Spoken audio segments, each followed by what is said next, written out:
So welcome everyone to this discussion on whether Geneva is heading south, whatever south means these days.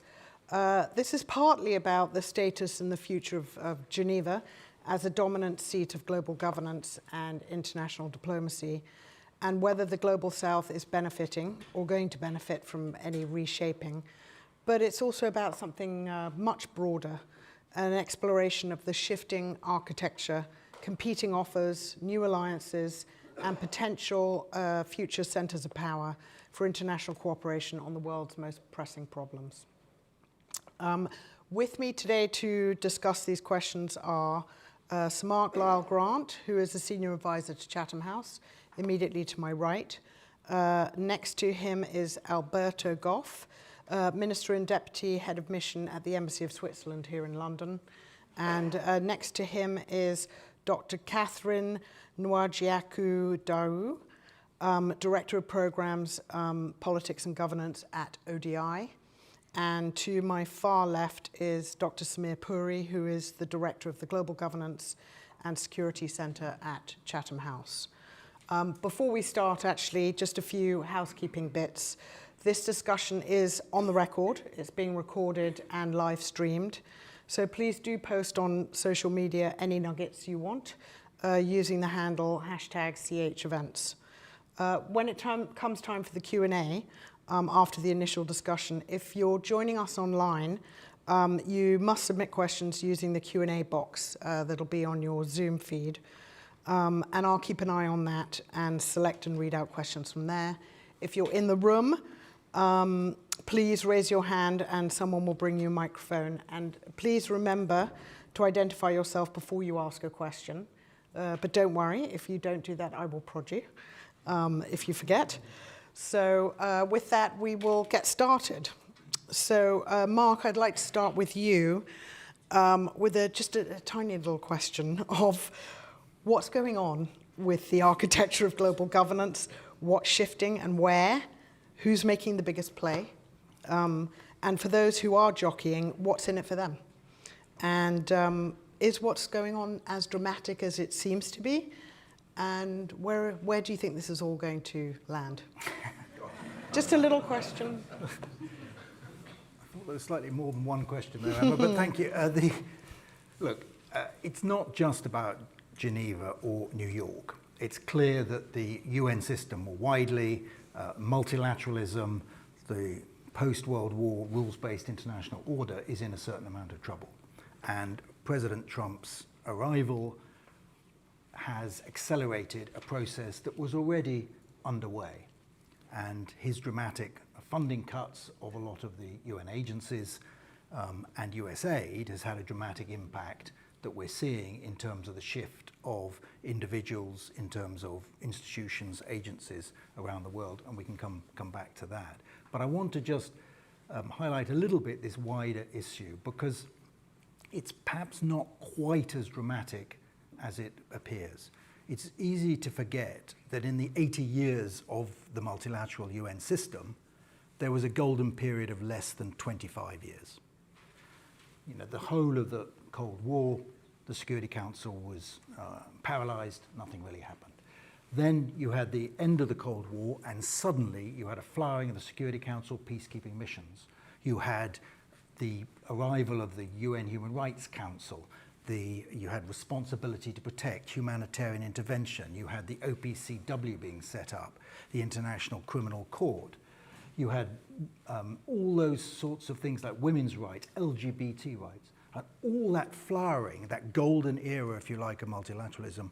Every single initiative went in a rights-based direction and was initiated by the West. Since 2013, 2014, we've seen a pushback and a more systematic pushback over time. And that's what's been accelerated by President Trump. So I think that process was already underway, but it's certainly been accelerated now. And that has given an opportunity to some of those who never really liked the rules-based international order championed by the United States, Russia obviously primarily, but increasingly China. And that's why we're seeing a move not really to the south, in my view, but more to the east, with China taking advantage of a lack of American leadership, a lack of American champions of the rules-based international order. Just to follow up on that, there is lots of news about staff from various international organizations being moved out of Geneva and New York. Some of those are definitely confirmed, some is just talk at the moment, proposals. In the case of WHO, for instance, which has been hit pretty hard by the withdrawal of the US and the slashing of overseas aid by other scores of other global health funders. And they're under increasing pressure to enable more global equity in decision-making and resource allocation. The latest relocations moves that have been announced by WHO center on headquarters-controlled hubs, mostly still in the global north, rather than to regional offices or country offices, which are semi-autonomous and self-governing. It seems the status quo is fighting back, holding on to decision-making powers. How much of this shuffling in geography do you think is a real devolution? Well, I think you can read much too much into this, to be honest, Emma. The relocations that are happening, and I have some personal experience. My son is actually a lawyer working in New York for UNICEF, and jobs are being cut by the thousands because of the American funding cuts. And they're looking at relocating quite a lot of staff. But the decisions on relocations will be decided purely on economics, which country is offering the best deal, which city is offering the best deal. It's not as part of a drive to greater equity in terms of influence around the world. So I don't think one should assume that that is somehow the rationale behind it. Secondly, it's really important not to confuse location with influence. I mean, the UN has a major hub in Nairobi. It's got hubs in Bangkok and other places. That does not mean that Kenya is playing a more influential role because of it, or Thailand is playing a more influential role. There is a complete disconnect between the location of the agency and the influence of the host country. The host countries that will want to attract these agencies, they will do so for their own prestige, certainly, but also economic benefit. And there'll be lots of people scrabbling around for that. But it doesn't mean that there is some sort of flow of global influence towards the south. As I mentioned before, I think the flow, if there is one, and we can come back to it, is flowing to the east, not to the south. So there really isn't much actual devolution, real devolution going on? Not devolution of influence, authority, and power, no. Okay, so Samir, I want to ask you, how transformative do you think this is then? How unprecedented? To what extent do you think Geneva or the old seats of international diplomacy more generally are indeed fading as opposed to having a bit of a wobble? Yeah, so I'll focus a bit more on the trend lines. And I do think locating this at this moment in history is really interesting. You know, we are at the dawn of a more multipolar era. It doesn't really matter whether you think multipolarity is here or not. It is becoming more multipolar. So there is an incongruity between global governance institutions being located in Western countries, in Europe, in North America, and the diffusion of power. Now, none of this is to say that, I agree with what Mark is saying, that there's no functional shift that's happening right at this moment, but I think that mismatch between where global governance institutions originated from, where they're based, and where sort of the dominant weight of global demography, global economic power will be in the decades to come, I think that's going to become more glaring. A couple of observations on this. It's been a long time since I worked in Geneva. I was an intern in the Palais des Nations, and I do remember at the time there was a little museum to the League of Nations, which is of course the point of origin for that building, and then it became the UN office of Geneva. And it's just a good reminder, just over 100 years ago to the 1920s, that was an era when power was unquestionably centered in and around Europe and North America, unquestionably so. And we know just from the events in China last week that there are rival claims to differing sort of governance solutions, not for the whole world, but for subsets or for countries that want to tether closer to China. So I think there are some implications for Geneva. One of which is we take as a given that Geneva itself wouldn't hemorrhage influence. It will retain the physical locality of these organizations that will still administer governance solutions globally. is that there are parallel offerings that become more compelling to some parts of the world, some regions. That's something that could play out in the years and decades to come. The other implication is that for a country like China, it may serve its purposes to actually have the UN somewhat hollowed out, but continue as a husk of an organization. So, in other words, you've got the ability to pay lip service to global governance without it necessarily being that effectual. I think that's much more concretely visible in the Security Council in New York. I think in regards to the human rights agenda that's been a bit more associated with activities in Geneva, discussions around arms control as well, which also have taken place. If you remember, there's that statue of the chair, I think, on sort of tipping on the side for the Ottawa landmine treaty from 1997, if memory serves correctly. Obviously, we're at a stage where those sorts of arms control treaties are becoming in jeopardy because of rearmament, because of international competition. And at the same time, the human rights agenda is facing unprecedented challenge that it is excessively Western. Obviously, the defenders say that it's not. So I think the implication, therefore, is that Geneva could well continue to be an emanator of influence and sort of edicts and governance around these topics, but this actually has a lot less traction, and that actually does serve the interests of some parties globally. So what do you think the prospects are for a real shift in power, and what role will legitimacy play? You talked about the mismatch there as this all unfolds, and what's going to determine how far this all goes and in which direction it goes? Yeah, really good question. So the obvious point is when world order was reconfigured a century ago and then after 1945, that's in the wake of world wars.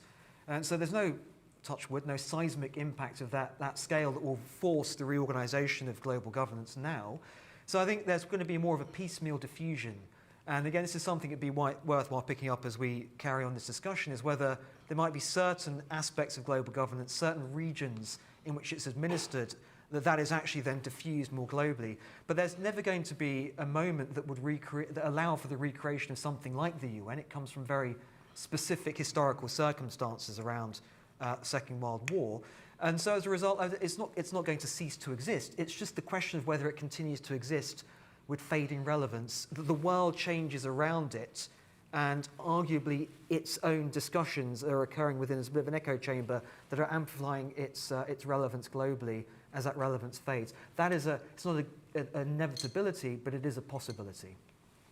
So just quickly before Alberto's desperate to come in, out of turn, but it's fine. If it's going to become less relevant, its relevance will change, should we be worried about it? Does it matter that all this change is going on then? Yeah, enormously so. And indeed, as Mark said, in terms of the relatively short period of time that this rules-based international order functioned, and I think we're taking like a false extrapolation from that, thinking it was from 1945, it wasn't.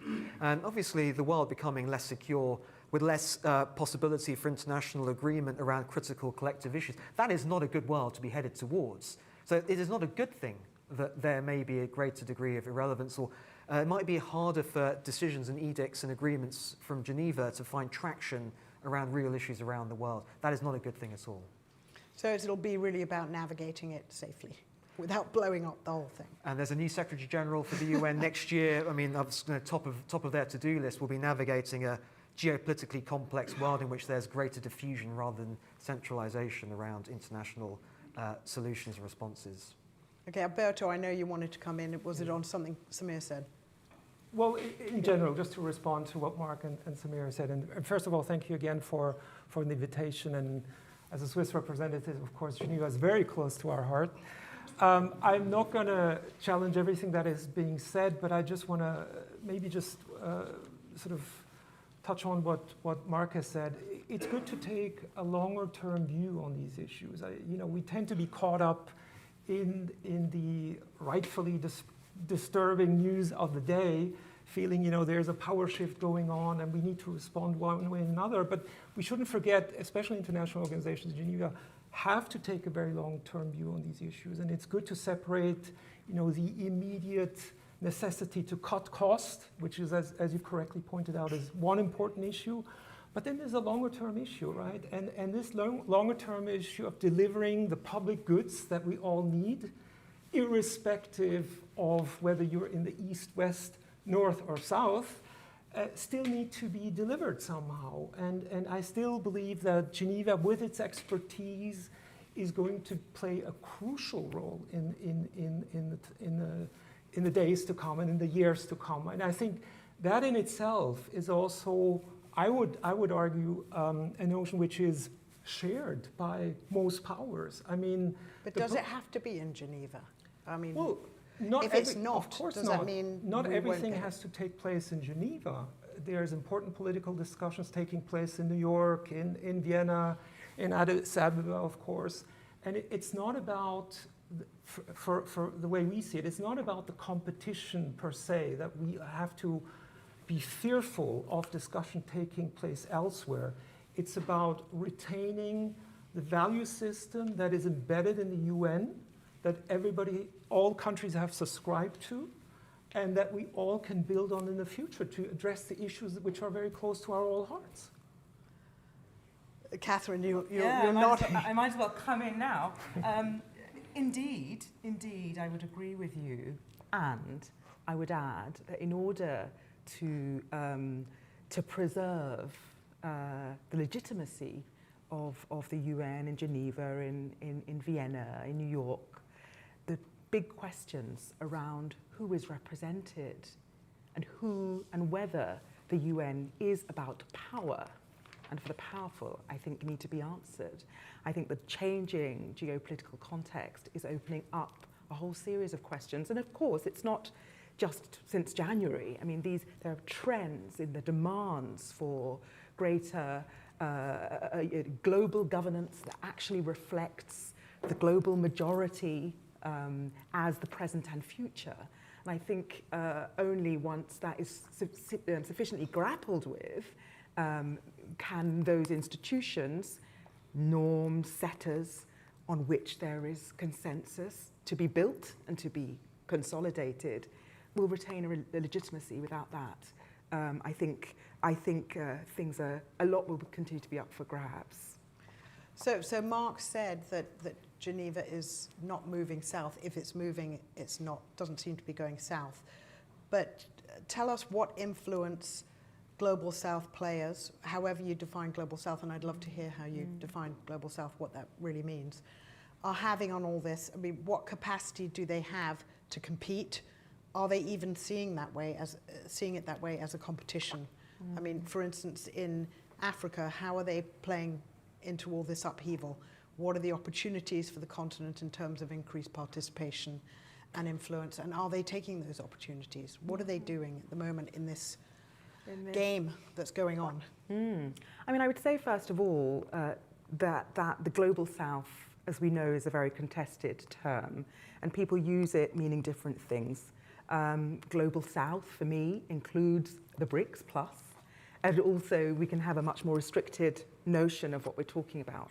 When you refer to Africa, I presume that you're referring to a particular part of the global south that doesn't have that big political agenda. And I say that because I do think it's not just semantic, but it's really important as well in thinking about, for example, how the continent of Africa sees itself in relation to global affairs, right? So I would kind of emphasize the fact that, you know, if we're trying to answer the question as to, okay, how is Africa responding to this upheaval, I would say something like, well, Africa is part of configuration of countries, not just on the continent, that have for some time been engaging in a minilateralisms, if you like, in order to open up space in this more traditional multilateral system. And I give the example of the G20, for example, you know, as a case in point, where you've had Indonesia, you've had South Africa most recently, you've had Brazil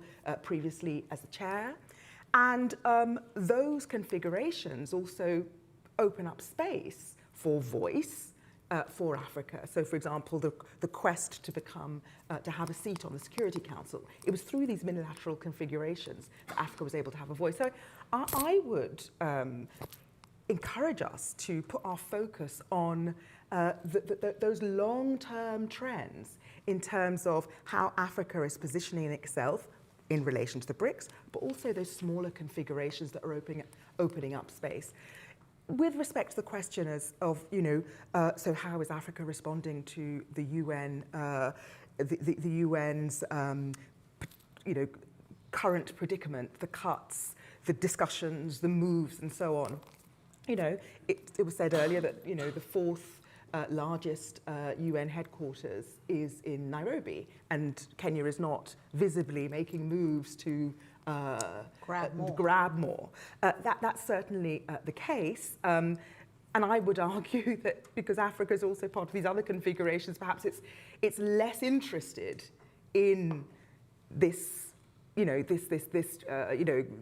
current challenge that is facing us all. So its attention is diverse and multiple in these other arena in which it sees its interests. Is it aligning with some of the alternative offers? Is it starting to align? Is it thinking about it? Because it must be in a difficult position not to be seen, to be going to the other side, but it's all open for them. Yeah, I mean, I think given, I mean, I can't say with certainty, but I think given that Africa is also politically, geopolitically, economically, increasingly shaping its future with respect to those, alternative hegemons, China, for example, it wouldn't be beyond imagination to think that Africa was also putting its eggs in that basket. But I think the questions need to be the answers are much more open-ended.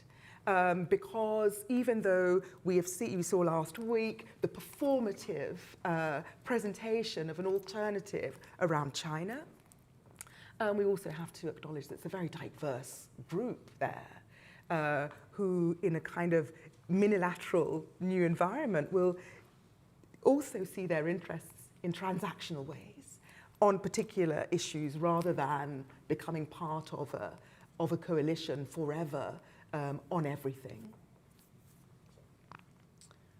Alberto, go ahead, Mark. Well, no, I was just going to say that we shouldn't forget that minilateralism, as Catherine said, has been around forever. I mean, not all negotiations hitherto have taken place in New York or Geneva. You've got to think of the arms trade discussions, think of the arms limitation talks between the big powers, the E3+3 on the Iran nuclear deal. Many of these negotiations happen in separate fora, but often come back to the UN to be blessed, because the UN is still and will remain for the foreseeable future the only universal forum where every single country in the world is a member. And it's worth bearing in mind that that wasn't always the case. Switzerland, ironically, was the last country to join the UN. I mean, that was an existing country. Only in 1970s, maybe even 80s. 1980s. We had a popular vote on this. Yeah, I know. But Switzerland wasn't even a member. But now every single country is a member of the United Nations. And the most enthusiastic about the UN are the smallest countries. I was very struck when I first went to New York that there was no animosity towards the G7 at all in New York. They said, look, if the rich countries want to get together, have a fireside chat, that's entirely up to you. But the animosity against the G20 was fierce in New York, not just between numbers 21 and 40, but for everyone else, because suddenly the G20 was usurping some of the rights of the United Nations, and it didn't include 90%, 85% of the world's countries. And suddenly some of the South's champions, like Brazil and Indonesia and South Africa, were joining a completely different organization. And we shouldn't forget that over 75 countries in the world have less than 5 million people. A large majority of countries have less than 10 million people. And it's those who feel most strongly about the UN system because, at least in the General Assembly and other bodies, it is one vote, one person. So Tuvalu, with a population of 11,000, has one vote, and India, with 1.5 billion, has one vote. And for them, that is really important. So they don't like this taking away into other sort of minilateral organizations. So Alberto, does Geneva like what's going on here? What is actually going on the ground in Geneva, and how are the plans and the definite talk about UN agencies downsizing or leaving affecting the rest of the international governance ecosystem, not just NGOs, but there's also a lot of private sector lobby and others who leave are influenced by being in Geneva. Are they all going to move too with them? What are you hearing on the ground? And what is Switzerland expecting will happen with this in the near term, mid-term and long term? As you said, those are different. Yes. Thanks, Emma. Again, a whole area of questions. Let me try and dissect them a little bit. I cannot comment on each and every organization that is currently undertaking serious assessments of what they should do in the current environment. But the general picture I get from back home or from Geneva is, of course, it's a serious situation for many because of cost-cutting measures. But it's also a sentiment that I get with new opportunities, and also I would even say hopeful. Representatives are also hopeful in terms of the future. What do I mean by that? We're often talking about the discussions taking place in fora that have been invented after the Second World War and the bodies we're all familiar with. But we have the world moving on not only in terms of paradigm shifts or centers of power which are going eastwards or wherever, but we also have a huge development in science and technology which is going to reflect on us all and also our governments immensely in the future. And I'm very pleased to see that Geneva has really taken enormous strides also to take in science and diplomacy as one of their future pillars that they want to effectively work on. Just to give you an example, right? This is also very important. They have to, in a certain way, reinvent themselves to be relevant without glossing over the difficulties. But again, I think they're well positioned with the private sector, with the civil society to do that. So I think that's sort of where things stand right now. And again, I think it's also a time for reflection, self-reflection, and again we tend to portray cost-cutting, especially from an organization point of view, as something very negative, understandably, of course. But cost-cutting, and Mark, you might have experienced that as well. I cannot remember any UN discussion without having cost-cutting as one of its primary objectives in the Fifth Committee, for instance, in New York. So this is nothing new, and organizations also have to consider where do we stand? Can we cut some slack in what we're doing? Can we deliver better? I think these are legitimate questions, which again, organizations are dealing with at this very moment in Geneva. So I'm going to turn, because it's relevant to this, one of the questions online, and I think this is for you, Alberto. Francois Nordman, how do you address the issue of the high cost of living in Geneva? So has Geneva become more expensive? Cost cutting, yes, but how much of it is? Can Geneva do anything to make it less expensive for to keep this going? So this is of course a very good question from Francois Nordman, which is not easy to dispel. But again, look. Geneva will never be an Addis Ababa, right, in terms of cost. That's just simply not realistic, right? But again, you have to look at the bigger picture. It's not just the cost that is relevant. It is also what you get. I mean, you have an ecosystem in Geneva when it comes to civil society, when it comes to companies that are present in Switzerland, which I would argue is really worth its money. Right? Talking about cost of living, if we would do a quick survey among those foreign colleagues who are stationed in Geneva. They get paid quite well. They get paid, and they also very much appreciate, their living standards, right? I mean, again, and you shouldn't underestimate also, all these UN workers. They do important work, sometimes in very difficult environments, right? and then they circulate back to Geneva or to New York. And so, this is their home base, which is important, right? And some of them are fighting very hard to keep it that way. The unions are Understandably objecting. so. Understandably so, yeah. Another online question. This is from one of our own, dearly beloved, not departed, but still around. Oh, God, I'm going to stop that. Patricia Lewis. And her question is, how can we change the framing and the narrative regarding conflict prevention, good governance, humanitarian action, etc., to achieve a world we want for the benefit of all, rather than the dog-eat-dog world we seem to be creating? This is for all of you. Pearls of wisdom on that, please. Mark. Well, maybe we should have the touchy-feely answer first, and then I can give the real politics. Okay, we'll save you to last. Who wants to do the touchy-feely? Wow, it's an amazing question. Let me give it a go, but I don't know. Let me try here. I would say that a lot of the conversation that we're having now tends to situate itself at a certain level. We're talking about global governance, essentially global governance between elites, okay? That's kind of a backdrop, we're talking. And perhaps this tumult we're in can give us also an opportunity to think about that in a critical way. Why do I say that? In listening to my neighbour here talking about Geneva, for example, and everything it brings in response to the cost of living question, I think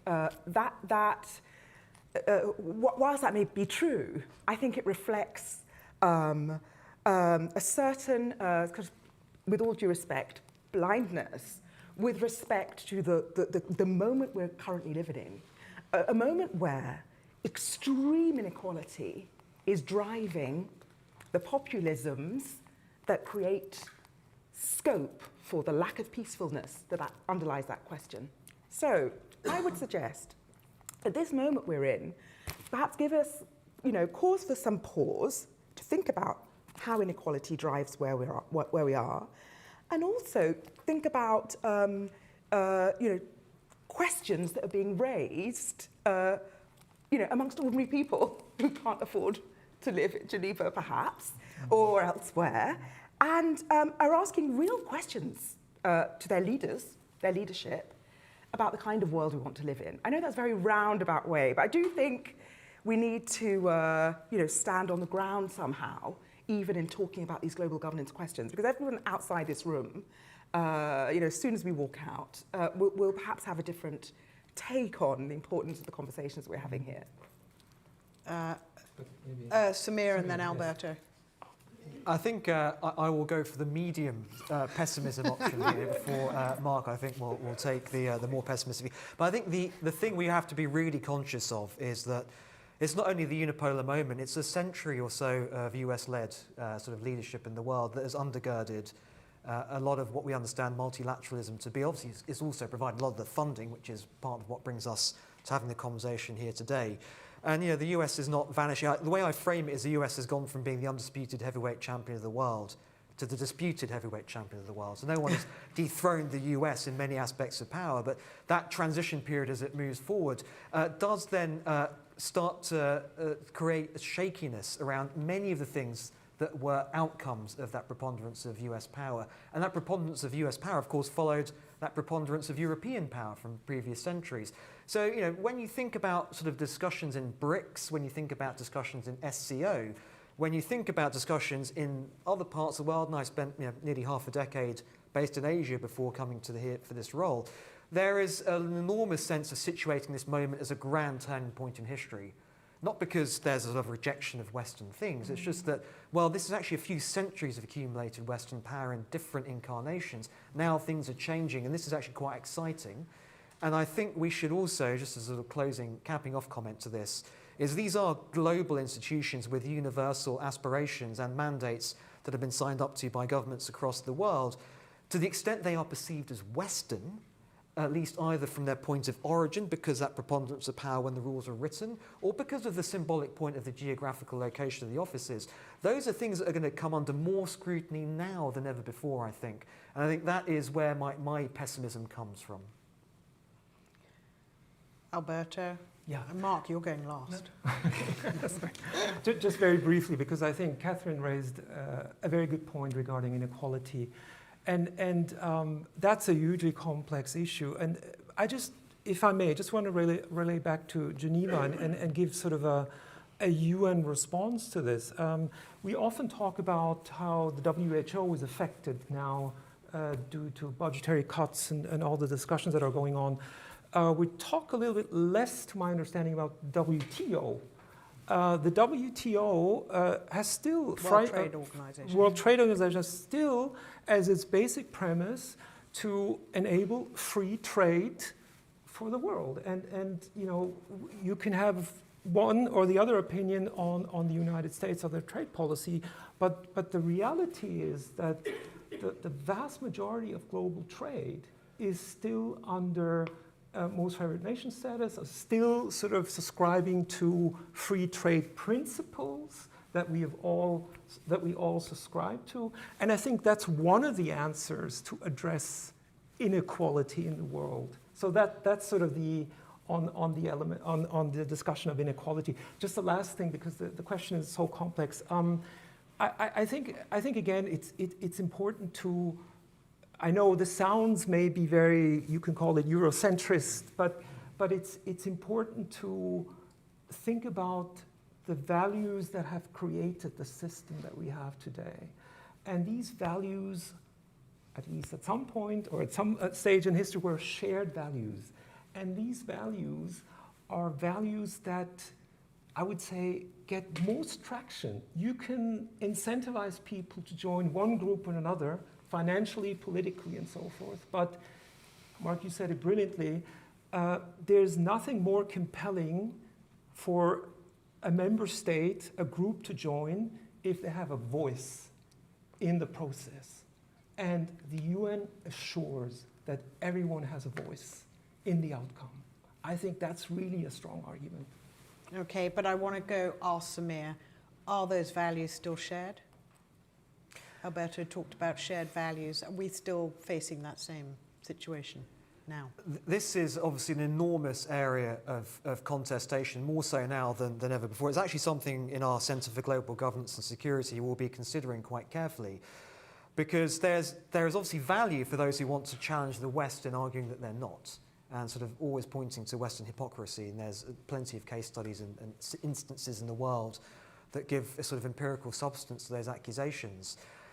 I do think, though, and I'll push back slightly to Alberto's point, because it's the moment in history when these rules were written, so they may have had a wide level of inclusivity. Certainly, you know, and there's a Chinese thinker whose name escapes me right now who actually fed into the sort of the UN Charter, and this is something that is brought up, that this is not a case of, you know, only the Western European and North American countries writing these rules for the world, but the preponderance of power sat with the West at the time the rules were written.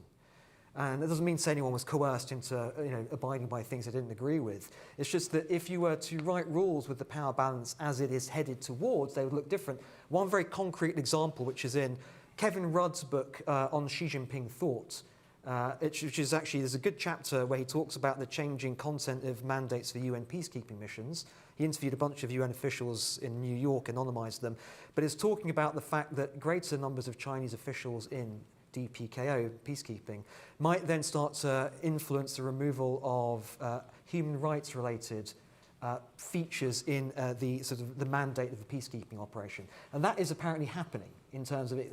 But we're at the start of a process. I don't think it's only China, that's the other thing. We're thinking about a world in which, you know, the Qataris, Gulf states, other states where, you know, different domestic political systems are being practiced, having a greater share of influence in the world, and it's very hard to now, at this moment, start to account for how that will change global governance, if indeed it is globally representative of differing start points and vantage points. Okay, Mark, you can give us your downer now. Let's hear it. No, I agree with a lot of what has been said, but it's important, and I'm going back to Trisha's original question, is the frustration she feels, and we all feel, that the UN has not been able to resolve some of these big crises, big conflicts around the world. But blaming the UN is wrong. It's the member states. Unlike the European Union, the UN is an intergovernmental body. It has no legal personality. And the reason that it can't solve conflicts, or it can solve conflicts, is because of either the disagreements between individual countries or the agreements between individual countries. You can change the governance system, you can move the headquarters to another place. It doesn't change the reality of those relationships between the major powers in the world.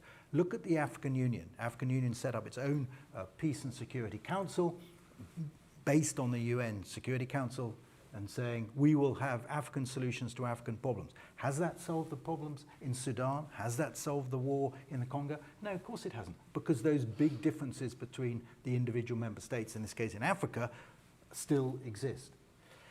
You know, we are moving to a slightly different world, a multipolar world, that's absolutely right, and China is pushing that quite hard. But let's look at the Shanghai Cooperation Organization summits. It was the 28th summit 10 days ago, the largest one they've had. There were 25 countries represented, 43% of the world's population. Big, very big, huge rhetoric there. Symbolism, saying this is the start of a new governance system. Is it? No, there's nothing behind the rhetoric, because the only thing that those countries agree on is opposition to American hegemony. They can't agree amongst themselves on a government system, and other countries won't agree to that, even if they were able to do it. So I think what we're going to be seeing in this more multipolar world is some countries taking advantage of the opportunity. And I would point to countries like Turkey, to Qatar, to UAE. Those are the countries that seem to me to be playing a bigger role than they used to, say, 20 years ago. I don't see India playing a bigger role. I don't see Brazil playing a bigger role. I don't see South Africa playing a bigger role. Those are the big powers in the global south. They're not doing anything. So the idea that sort of moving south, I think, is quite wrong. Moving east, though, certainly, because China is saying. So what we'll end up with is lots of minilateralisms, as others have been saying, on specific issues. Little alliances to deal with space or the far north or AI or whatever. And then you're going to get a G2, a sort of overrunning G2 with China and the United States. Because whatever else happens, it's China and the United States and that relationship that's going to determine both our prosperity and our security for at least the next 30 years. So even though it's not a formal G2, informally, that's going to be the dominant driver. But to Patricia's question, are we going to be able to see benefit for all, or is it going to be more dog eat dog? Well, I think it's going to be dog eat dog, certainly in the short term, because that is what the small countries that I mentioned at the UN are most worried about, that a return to the law of the jungle, which, you know, essentially might is right, which is what both the United States and Russia and China actually want, ironically, is maybe good news for them. It's less good news for Britain, for other European countries, and even worse news for the minnows who are going to get flattened in the stampede. Lovely. Thank you. Catherine. Yeah, I just wanted to add that you mentioned earlier, Mark, that the minilateralism has always been with us. Point taken. However, I do think that given what you just described, you know, these two hegemons really being able to create a dog-eat-dog environment, those minilateral middle powers are going to be the vehicles through which those countries that stand most to lose can somehow temper the effect and even create new possibilities. So I don't think it's all bleak. I think minilateralism can come into its own in a new context. Okay, that sounds a bit better. I'm going to go to the audience now and start with this gentleman here who caught my eye, and then we'll go over there to the white shirt. So just here, third row. If you could please, I'm going to remind you, please say who you are. Michael Harvey, Chatham House member. There's been a lot of debate about the structure of the Security Council for many years. Nothing has happened. And really picking up from the recent discussion, has the Security Council had its day? What could replace it? Should it be replaced?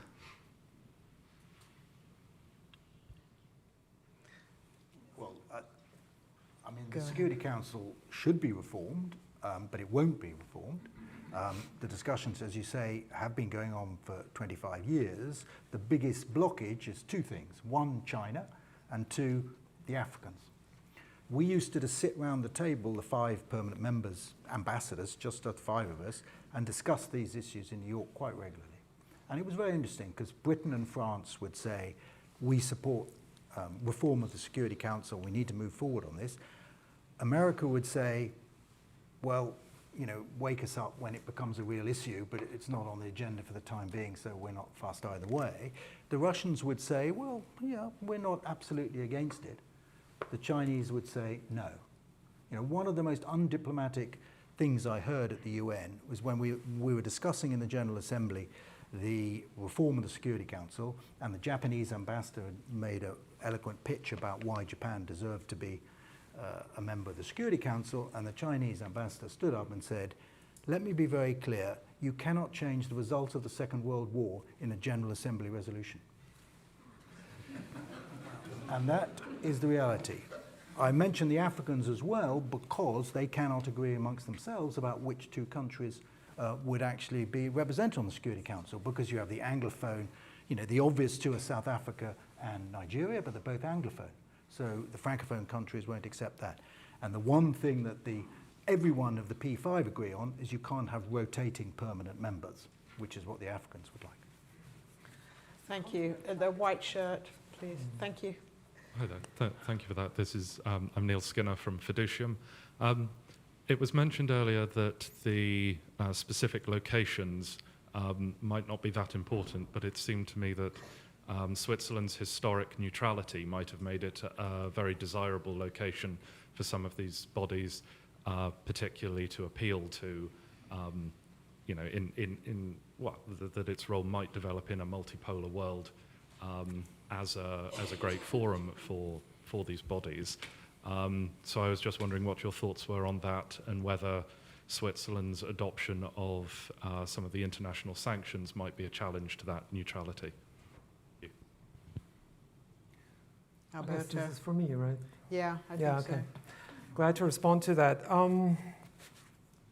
You're right in the sense that neutrality has been, I think, fairly frequently discussed in Switzerland, outside of Switzerland, given the current political developments in and around Europe, Ukraine war and so forth. But at the same time, I'd just like to point out that, you know, neutrality is often misunderstood in a way that it's seen as set in stone, a means in itself, and it was never designed as that. It has always been an instrument to achieve a certain objective. It is how we go about certain issues to achieve a certain outcome. Having said that, you know, Switzerland will adhere to neutrality. We do offer our good services to all warring parties around the world. And we do, you know, behind the scenes, we do get different kinds of responses when it comes to offering our service than you might perhaps read in the newspaper. So I would argue that even in today's world, even in a multipolarized world, there is room for the neutral, be it Switzerland or others, to provide venue, to provide good services, and to provide just you know, the kind of place where parties who have differences can discuss beyond and not in the limelight, but outside. I think there's room for that, and there will be room for that.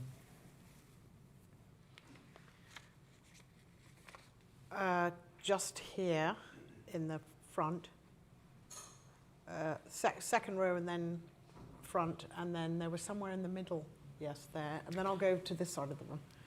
Hi, my name is Arif Azad. I am, a medical doctor by profession. But my question is about international order. We have discussed the reordering of it, like the center of powers will shift to China or other. But we haven't discussed the threat of far right to international order, because they don't accept like international institutions. Even in this country, there is talk of walking out of EHCR.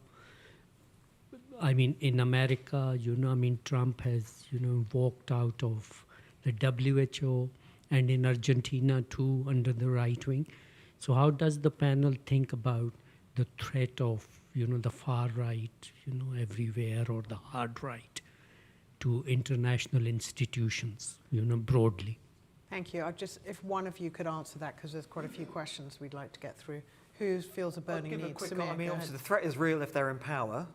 If they're not in power but influential, they can shape domestic debates, but they can't make decisions. So I'd say unless they're in power, it's unlikely.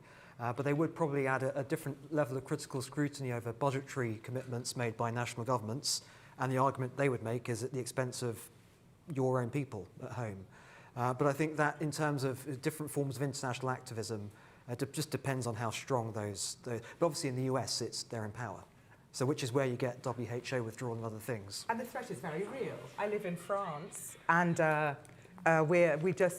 no government anymore, and it's possibly likely that there will be elections, snap elections, wait and see. But the result of those elections, any observer will tell you, there's a very strong likelihood the far right will come to power. And I think France is not alone. So I do think it's very, very real threat that you put your finger on. And I think we cannot discuss international relations, global institutions, without discussing politics, because politics is going to shape the possibilities that we have on offer. Thanks for the question. Thank you. Right at the front here, please. My name is Mark Weller, University of Cambridge, and soon also Chatham House. First, a declaration of interest. I still have, I think, an office on the 6th floor of the Palais des Nations, or at least I have the key, but nobody has realized it over the last decade that I haven't been there for that period. Is Geneva moving south? I think there is a strong emphasis for things to stay for a while as they have been, due to a pedigree. It's a sign of status to have your big multinational conference in a place like Geneva, performance, the wonderful service the Swiss federal government gives to those organizations and others who have meetings and things going on. But over time, I think what you mentioned will perhaps work against that trend, which is that there are more and more functions devolved to regional centers or regional groupings or transcontinental functional groupings. Sort of once they start to institutionalize, regional institutions attached to Asia, Africa, Latin America more than we have at the moment, obviously they will move to a place in those regions. Or if you have sort of BRICS institutions or some such, I would imagine that they will not necessarily locate themselves to Geneva. So that the function of Geneva might more become a sort of coordinating point between these different nodes that start to develop through these various different networks. Would that be an explanation, I ask the panel? Who wants to take that? One person. We have 5 minutes out. Maybe just a quick response. And I think you present a very good analysis of what's going on. I think the strategy, at least from the Swiss government, is exactly to reach out to these nodes around the world. I mean, our position would never be to say, look, we're Geneva and we're going to do things as we've always done, and your key is safe with us, and you'll get it back anytime you want it.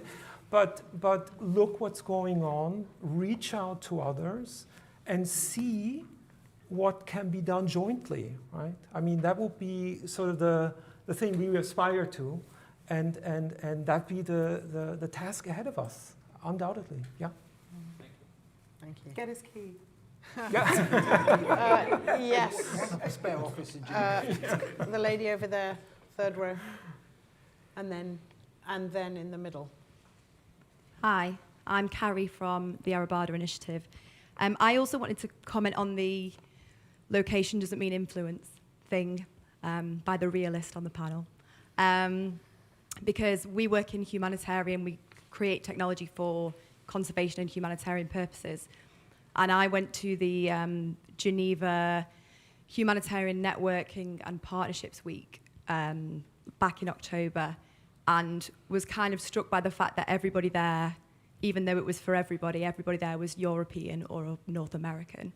So I think maybe you're talking about the global governance level, but obviously then this was a network of UK-based, European-based, North American-based NGOs. They're the people who can afford to fly to Geneva.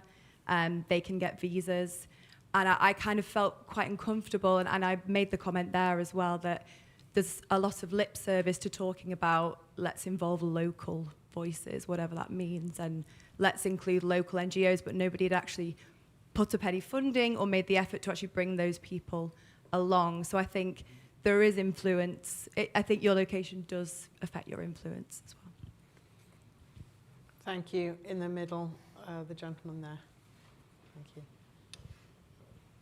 William Wallace, now in the House of Lords. I used to teach the introductory course on international relations at the LSE, and I wake up at 2:30 in the morning and think, what on earth would I say now? I just wanted to ask, I mean, the structure and the agenda for global governance is not at all the same as it was in 1945. We have a whole host of new issues on the agenda, and I would say to my students that they would not have arrived at the LSE without a whole set of international rules which have been created in the last 40 or 50 years, and they cover everything from organized crime, a huge issue now, to, of course, climate, to satellite regulation, to internet regulation, which is very incomplete. The question as to how far governments are going to find themselves caught between a refusal to recognize that one really does need all this stuff and a recognition that if you get rid of some of it, they, as well as the rest of us, are going to be up the spout in terms of things that we've all taken for granted for much of our lifetime. Yeah. Question. Go ahead, Mark. William, I think you're absolutely right. I mean, civil aviation is a good example. You have to have international agreements on civil aviation. They've been in place. No one's questioning them throughout wars, etc. But having those agreements today, I think on some of these new issues, is extremely difficult. We're seeing it under AI because countries perceive they have fundamental differences. Everyone agrees there needs to be some coordination, some negotiation, some convention maybe, but it's very difficult because of the difference. I was very struck when I was at the UN, the fact that there is still no agreed definition of terrorism. Why? Because countries have different interests. And so if you can't even agree on the definition of the thing that you're trying to regulate, then how difficult is it going to be to do it? And I'm afraid one of the victims, the damage that's going to be done by this breaking up of the rules-based order is that it's going to be virtually impossible to get these sorts of agreements in the future.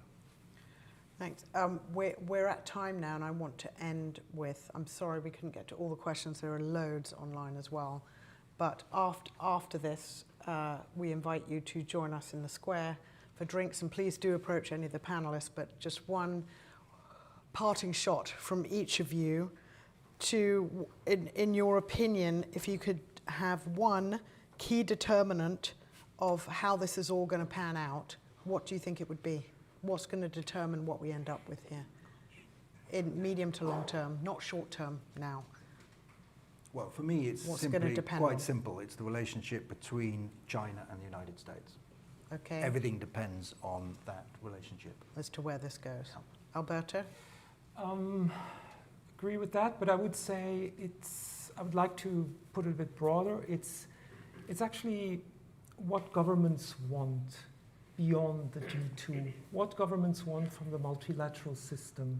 Because again, the UN is a reflection of what the governments want. If they want multilateral solutions to an issue, there's things on offer.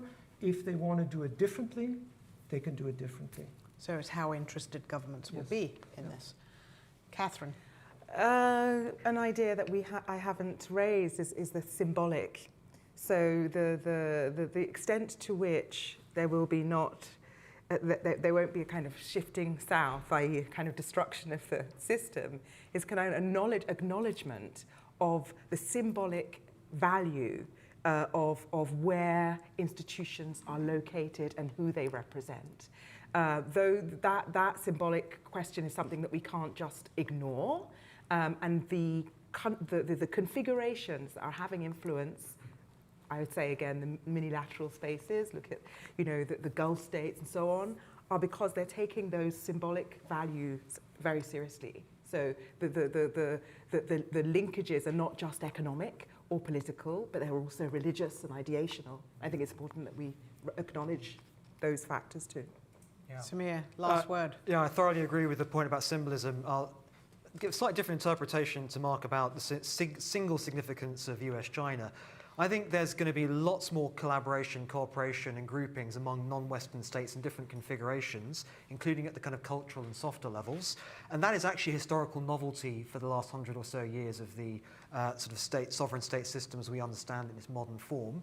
And I think that means Geneva will continue to exist, but other things will exist around it, and it may lose some of its singularity that it enjoyed in the past because of the way the world is changing around the whole world. Okay, so with that, thank you all to our distinguished panelists. If you'd all join me in giving them a nice hand.